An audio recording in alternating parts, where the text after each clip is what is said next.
Hello everyone, this is Jitendra and welcome to JK Online Classes. In this video, we are going to discuss the question answer of the chapter 2 that is diversity in the living world from the class 6 social science book.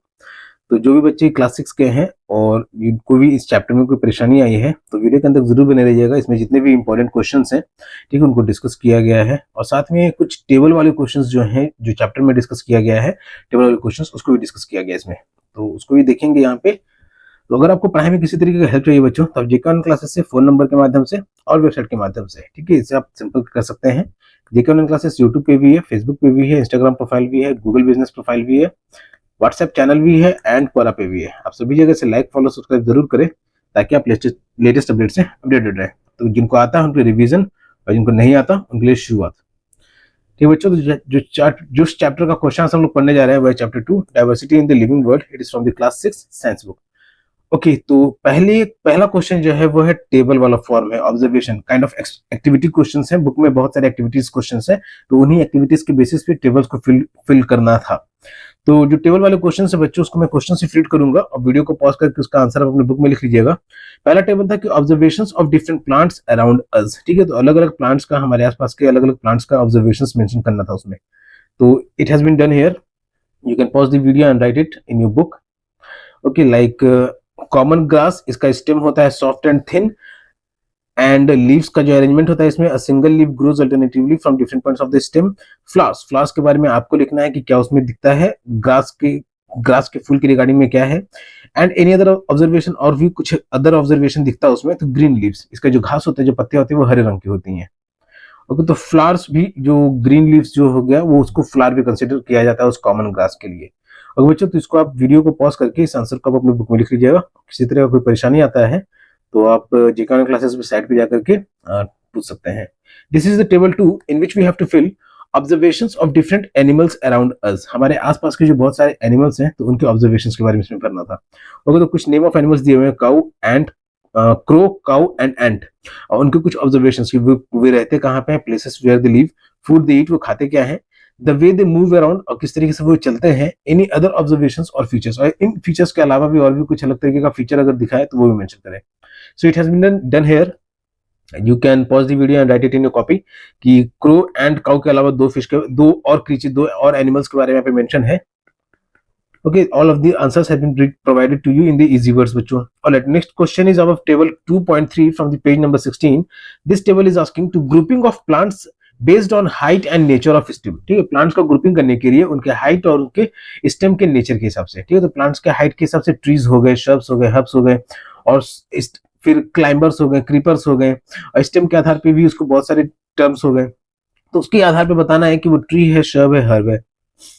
तो here mango, rose and tomato, three plant names have been given, and in the answer all the 7 rows have been filled. Okay, you can pause the video and write this answer. All right, so our next question is from the table 2.3 of page number 16. This table is asking type of leaf venation and roots। अलग अलग तरह की जो पत्तियों के structure होते हैं, जो आकार होते हैं, प्रकार होते हैं, तो किन किन तरीके के होते हैं और उनके रूट्स भी किन किन प्रकार के होते हैं। तो उसके बारे में, जैसे नेम ऑफ प्लांट, एक प्लांट का नाम दिया हुआ है लेमन ग्रास, तो उसमें लीफ का जो वेनेशन है वो है पैरेलल वेनेशन और रूट है इसका फाइब्रस। तो इसी तरीके से और भी प्लांट्स के नाम लिखने थे कुछ, और किस तरीके का रूट लीव्स में वेनेशन है और रूट्स किस तरीके का है, टैप रूट है, फिर फाइब्रस रूट है। So the question, the table has been prepared for you, you can write your own answer, लेकिन आप इसको पढ़ करके आसानी से याद करने में भी आसानी रहेगा। अरे बच्चों, next question is from the table 2.5 of page number 22। अगला क्वेश्चन जो है वो टेबल 2.5 का है, पेज नंबर 22 से, जिसमें क्वेश्चन कह रहा है कि movements in animals and their body parts involved. तो उसके बारे में लिखना है, उन एनिमल्स के बारे में, और फिर उनमें किस तरीके का मूवमेंट होता है और उनके किन बॉडी पार्ट्स की मदद से वो मूव कर पाते हैं, तो उसके बारे में इस टेबल को फिल करना था। So the question has the names of animals, that is ant, goat, pigeon, housefly, fish, और फिर एनी अदर और भी कुछ मेंशन है, तो it has been mentioned in the solution here. Ant, goat, pigeon, housefly, fish, snake, frog, horse, and their type of movements and the body parts used for the movement. All right, our next question is from the table 2.6 on page number 24. This question says कि animals and plants found in different surroundings, कि animals और plants के बारे में लिखना है जो अलग अलग surroundings में पाए जाते हैं। So in the desert, animal, in the mountains, in the ocean, in the forest और any other। ठीक है, अलग अलग जगहों पे पाए जाने वाले जानवरों के नाम लिखने हैं। तो डेजर्ट में पाए जाने वाले एनिमल हो गया कैमल, प्लांट हो गया कैक्टस विद डेट पाम। उसी तरीके माउंटेन्स में पाए जाने वाले प्लांट हो गया deodar tree, pine tree, rhododendron, ocean में पाए जाने वाले एनिमल्स के नाम हो गए फिश, व्हेल, डॉल्फिन, और फॉरेस्ट में lion, elephant, tiger. So these are the answer for the table 2.6 of page number 24। Okay बच्चों, तो अपनी टेबल वाले क्वेश्चंस को आप अपने बुक में कंप्लीट कर लीजिएगा by pausing the video and writing it in your book. Now we are going to discuss the solutions to let us enhance our learning the main question answer section of the chapter that is on page number of 31। First question is, here are two types of seeds। यहाँ पे दो तरीके के बीज दिए हुए हैं। What differences do you find among the roots and leaf venation of their plants? तो आपको क्या अंतर दिख रहा है उनके रूट्स और फिर पत्तियों के वेनेशन में? नहीं, रूट किस तरीके के हैं इन सीड्स के, या फिर पत्तियां किस प्रकार के इन सीड्स के? So the seeds are of wheat and kidney beans. Okay, ये गेहूं के दाने हैं, बीज हैं, और किडनी बीन्स जिसे हम लोग राजमा कहते हैं तो उसके बीज हैं ये। इसका आंसर हो जाएगा बच्चों कि मोनोकॉट एंड डाइकॉट डिफरेंसेस। ठीक है, कि wheat is a monocot and kidney bean is a dicot. Wheat is a monocot plant with fibrous roots with parallel venation. Okay, तो इसमें तीन टर्म आपको जो याद रखना है कि monocot plant seeds, fibrous roots and parallel venations. Okay, all of them are interconnected. कि almost every monocot plant has fibrous roots and have parallel venation. Her monocot plants के जो fibrous roots होते हैं और parallel venation होते हैं। While kidney beans are dicots and tap roots and reticulate venation. Kidney beans जो है वो dicots हो गए, फिर उसके जो tap roots हुए और जो leaves का structure है वो reticulate venation है। Alright, so this is answer for the question. Here are two types of seeds. What differences do you find among the roots? Not just roots, leaf also. Further, our next question is, name of some animals are given below। कुछ जानवरों के नाम दिए हुए हैं। Group them based on their habitats। ठीक है, तो वो जिस जगह पे रहते हैं उसके अनुसार उनको ग्रुप करके लिखना है यहाँ पे। Write the names of the aquatic animals in the marked A। जो A का बॉक्स है इसमें aquatic animals का नाम लिखने हैं। And terrestrial animals in the marked B। B में terrestrial animals का। Enter the name of animals living in both habitats in part C। और C में जो रहते हैं तो उसमें दोनों habitats के animals के नाम लिखने हैं। So it has been done here। A में हो जाएगा dolphin, crocodile, whale and tortoise. B में हो जाएगा हॉर्स, शिप, स्क्वायरल, पिजन, और सी में हो जाएगा frog and earthworm. The given names जो नाम दिए हुए थे जानवरों के वो थे horse, dolphin, frog, sheep, crocodile, squirrel, whale, earthworm, pigeon, tortoise. और बच्चों, this was answer to our second question. Our third question is, Manu's mother maintains a kitchen garden. Manu की माँ जो है वो एक किचन गार्डन भी मेंटेन करती हैं। ठीक है, किचन गार्डन करने का मतलब कि वो अपने अपने घर में इस तरीके के पौधे लगाए हुई हैं जिसमें फल हो गए, सब्जियां हो गई, छोटी मोटी जो हम लोग घर के आसपास उगा सकते हैं, तो उसको उस तरह का किचन गार्डन है। One day she was digging out radish from the soil. एक दिन जब वो अपने मिट्टी में से गाजर निकाल रही थी, गाजर नहीं, रेडिश, मूली निकाल रही थी। She told Manu that radish is a kind of fruit. तो मनु की मम्मी ने उनसे मनु से कहा कि रेडिश यानी जो मूली है वो एक तरीके का जड़ है, रूट है। Examine radish and write about type of fruit it is. ठीक है, तो एक जड़ को आप, एक रेडिश को, एक मूली को देखिए और उसके किस तरीके का वो रूट है उसके बारे में उसको पता कीजिए। What type of venation would you observe in the leaves of radish plant? और radish plant के जो leaves हैं उसमें किस तरीके का venation होगा? So its answer is here. Radish has a taproot system. Radish जो होगा उसमें taproot system है that helps it grow deeply into the soil। और taproot होने की वजह से उसका वो जो गहराई तक soil में वो जा सकता है and absorb nutrients efficiently। Okay, आप देखेंगे टैपरूट्स क्या पॉइंटेड होता है और उसमें से छोटे छोटे रेशे रेशे रूट्स निकले हुए रहते हैं, फाइब्रस रूट्स निकले हुए रहते हैं, तो जो डीपली जाता है सॉइल में जिसकी वजह से वो न्यूट्रिएंट्स को एफिशिएंटली अब्सॉर्ब कर पाता है।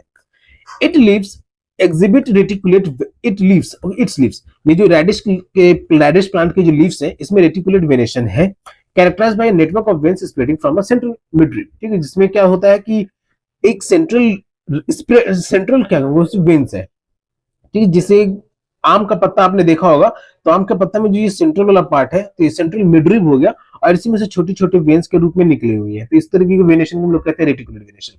Same reticulate venation can be seen in the radish plant.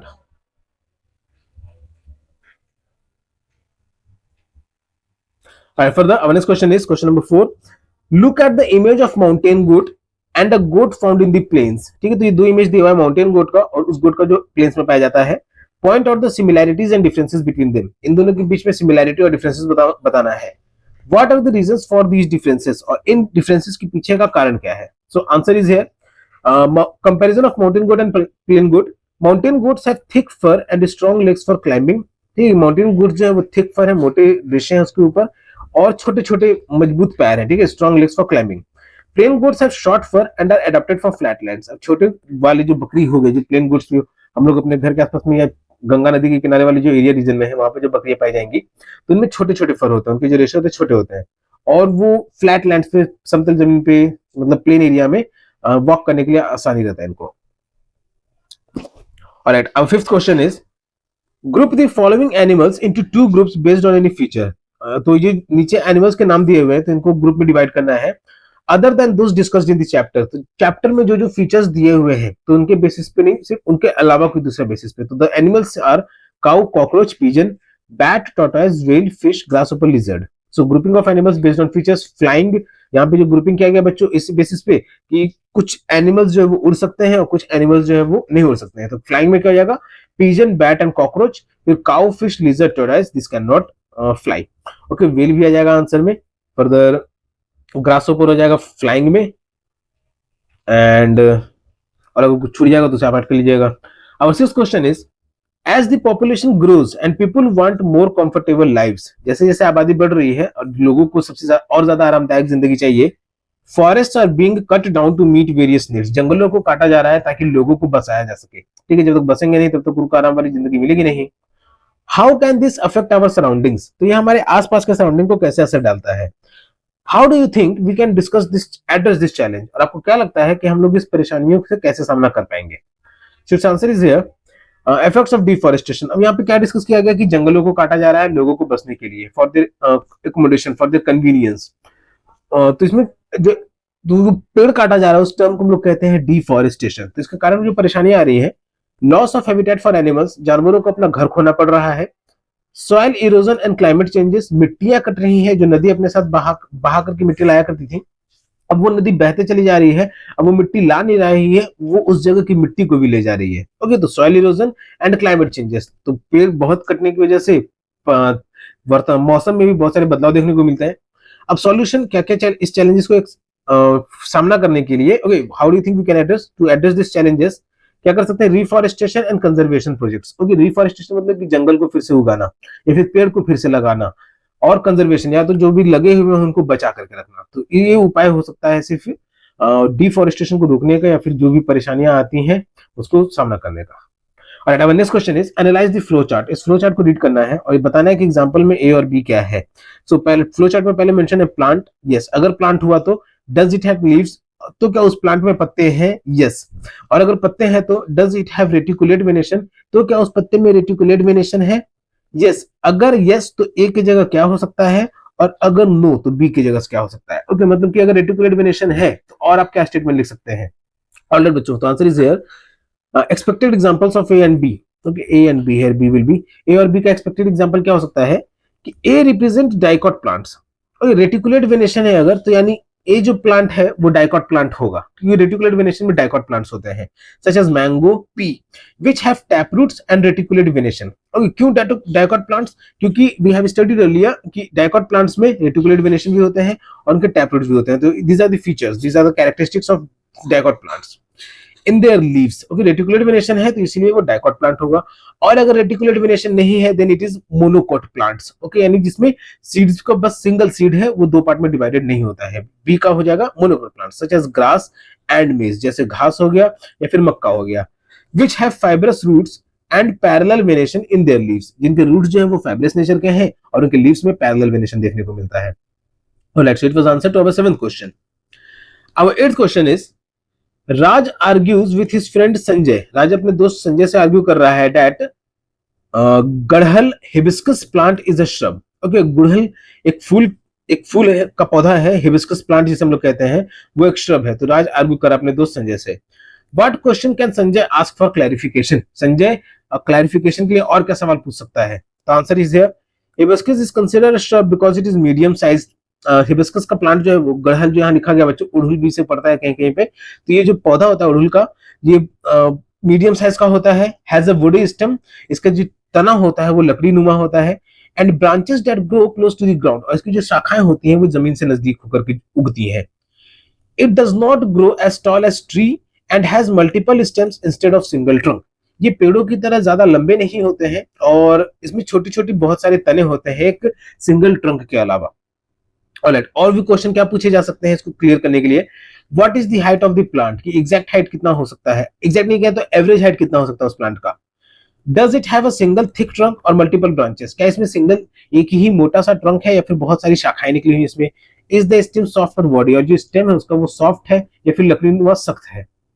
Alright, so this is the answer for our 8th question. Our 9th question is, based on the information in the table, find out examples of these plants for each group. अगर इस table के अनुसार पे example भरना है, so answers और फिर कुछ आंसर्स भी लिखने हैं, जैसे what other similarity do plants group A have. तो ए में जो भी प्लांट के एग्जांपल्स लिखेंगे तो उसमें और क्या सिमिलैरिटी देखने को मिलता है। What other similarity do plants of group B have, अब बी में जो प्लांट्स का एग्जांपल्स लिखेंगे तो उनमें क्या सिमिलैरिटी देखने को मिलता है। So as examples are given mango, pea, hibiscus in the group A of dicot plants. Examples of wheat, maize, grass has been given in group B of monocot seed plants.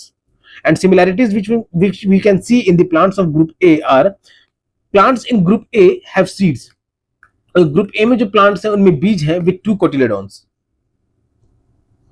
और with two cotyledons, dicotyledons, जिसमें dicot वाले मतलब कि जो बीज दो टुकड़े में हो जाता है, जैसे हम लोग चना जानते हैं तो दो टुकड़े में हो जाता है, तो डाइकॉट है ये सब plants. They typically exhibit reticulate venation in their leaves. इन पौधों में जो इनके पत्तियां होती हैं उसमें रेटिकुलेट वेनेशन देखने को मिलता है। Other similarity of plants in group B, और ग्रुप बी के जो प्लांट्स हैं उनकी सिमिलैरिटी है कि plants in group B have seeds with one cotyledon, जो भी सीड्स हैं उस प्लांट के वो वन कोटिलेडॉन के हैं, दैट इज मोनोकोटिलेडॉन्स है। They generally have parallel venation in their leaves, उनके लीव्स में पैरेलल वेनेशन देखने को मिलता है। Alright, so it is answer to our 9th question. Our 10th question is, observe the level part of a duck in the picture given below. ठीक है, जो एक डक का पिक्चर दिया हुआ है उसको देखिए। What difference do you observe in the feet of the duck compare to the other birds. अब डक के पैर में और दूसरे पक्षियों के पैर में क्या अंतर देखने को मिलता है। Which activity would the duck be able to perform using this part, और इस अलग तरीके का पैर होने की वजह से बत्तख को कौन सा ऐसा काम करने में आसान होता है। So its answer is here, ducks have webbed feet which help them swim efficiently in water, कि डक्स का जो पैर है वो वेबड फीट होता है जिनकी मदद से वो आसानी से पानी में तैर सकते हैं। वहीं दूसरा इमेज है पिजन्स के लिए, which have Claude feet which help them perch on branches, जिसकी मदद से ये टहनियों पे या शाखाओं पे बहुत मजबूती से अपना पकड़ बना करके बैठ सकते हैं। ऑलराइट बच्चों, so this is the end of the question answer discussion from the chapter 2 diversity in the living world. Chapter का एक्सप्लेनेशन पहले ही चैनल पे अपलोड हो चुका है, अगर आपने उसे नहीं देखा है तो उसे आप डिस्क्रिप्शन में दी गई लिंक की मदद से देख सकते हैं या फिर आप चैनल पे जाकर के देख सकते हैं। ओके, अगर आपको जेके ऑनलाइन क्लासेस से किसी तरीके का हेल्प चाहिए, पढ़ाई में किसी तरीके का स्टडी रिलेटेड हेल्प चाहिए, तो आप जेके ऑनलाइन क्लासेस से फोन नंबर के माध्यम से या फिर वेबसाइट के माध्यम से संपर्क कर सकते हैं। जेके ऑनलाइन क्लासेस यूट्यूब पे भी है, फेसबुक पे भी है, इंस्टाग्राम प्रोफाइल भी है, गूगल बिजनेस प्रोफाइल भी है, व्हाट्सएप चैनल भी है एंड क्वोरा पे भी है। आप सभी जगह से लाइक फॉलो सब्सक्राइब जरूर करें ताकि आप लेटेस्ट अपडेट से अपडेटेड रहे, या फिर आप मुझे ट्विटर से भी फॉलो कर सकते हैं। ओके बच्चों, तो जिनको आता है उनके लिए रिवीजन, जिनको नहीं आता उनके लिए शुरुआत। तो अपने फ्रेंड के साथ भी ये वीडियो को शुरू शेयर करें, वीडियो को लाइक करें, और नया है तो सब्सक्राइब जरूर करें। तब तक के लिए keep subscribing, keep supporting, keep loving and keep learning. Thank you.